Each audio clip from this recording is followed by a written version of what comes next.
Hürmetli vatandaş, bugünkü leksiyalarımıza başlayımız. Leksiyada Sıdgacı Roza Washington'da sözleyimiz. Bugünkü sağış kimen 19. yıl 10. ayının 3. günü. Haftaga Perşembe. Bir kelime vaziyet doğrusunu sözlesek.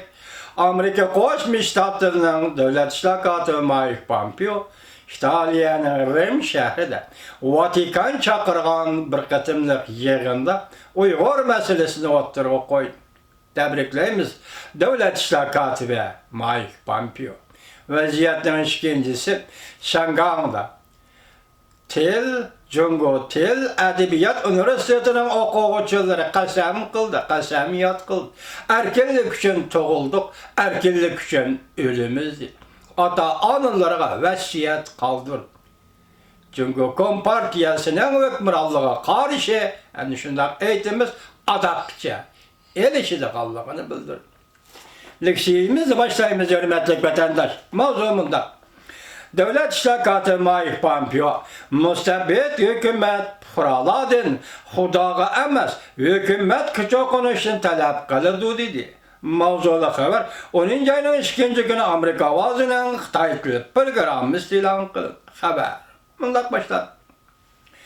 İtalya'da ziyarette bulup atkan Amerika Koçmuş Ştatlarının Devlet İşlakatı Mike Pompeo, 10. ayının 2. günü Cumhur hükümetinin Şinjan'da, yani müstemlike Uyguristan'da Uygurlarga ziyankeşlik kılıp atkanlığını kattık tenkit kıldı.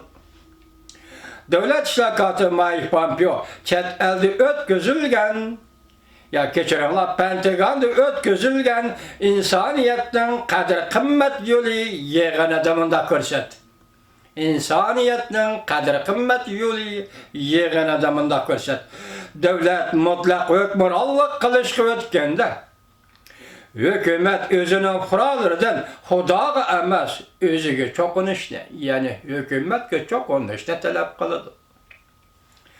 Devlet İşlakatı Mike Pompeo yanımında görsetti. Bu demek Cumhur hükümetinin 1 milyondan artık Uygur Müslümanını nime üçün yığıp eleş lagırga nezarband kılganlığının sebebidir.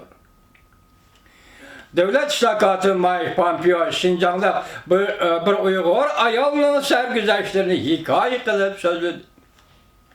Devlet İşlakatı Mike Pompeo mundaq dedi. Ötken hafta Amerika Koçmuş Ştatları Devlet Mahkemesi New York şehrinde alaylı bir yığın teşkillep Şinjan Uygurları doğrusunda bir yığın açtı. 30 yaştan alkıgan bir nefer Uygur Jovan Zumrat Davut yığında özünün hikayesini, sergüzeşlerini sözledi. Zumrat Davut mundaq sözledi. Ötken yılı 4. ayda Şinjan'da yerli sakçılar tarafından çakırıp elip ketildi. Sakçı onun kolları şikel saldı. Sorak kıldı. Onda yığıveleş lagırga apırıp solap koydu. Lagırda Zumrat Davut bazı materyallarını yadalaşkın mecbur oldu. Üzünün tamığını ağrıp kalgan yatak deşiğe bergende kattık uruldu. Dayak yedi. Lagırda yani onunla bir namalum vokul uruldu. Devlet İşlakatı Mike Pompeo yanımında görsetti. Bu afetin yüz beriş sebepleri Zumrat Davut'un Müslüman bulgallığı. Onun Allah'a işengenliği ve onun vicdani bolgallığı üçündür. Zumrat Davut yığındı yanımında dedi. İrinin faaliyet kılışı bilen bu mezlum yığıveleş lagırdan koyup verildi. Lekin o lagırdan ayrıldığın çağda yani Zumrat Davut özünün itikadı hakaretleşke mecbur oldu. Şundaqı lagırda körgen anlıqallarını taşqı dünyaga sözlemesike, vədi berişke mecburlandı. Devlet İşlakatı Mike Pompeo mundaq görsetti. Növbette bütün dünyada 80%'ın artıq kişiler yaşaydığan jaylarda dini itiqad erkinliğe tehdit göçürmekte. ya ki bu erkinlik bütünlüğü tartıp elinmekte. Hazır dünyada 71 milyon kişi yurt makarından ayrılıp sersan bulup yürümekte. Tahminen 25 milyon kişi adam bediklerinin kolu düşüp kaldı.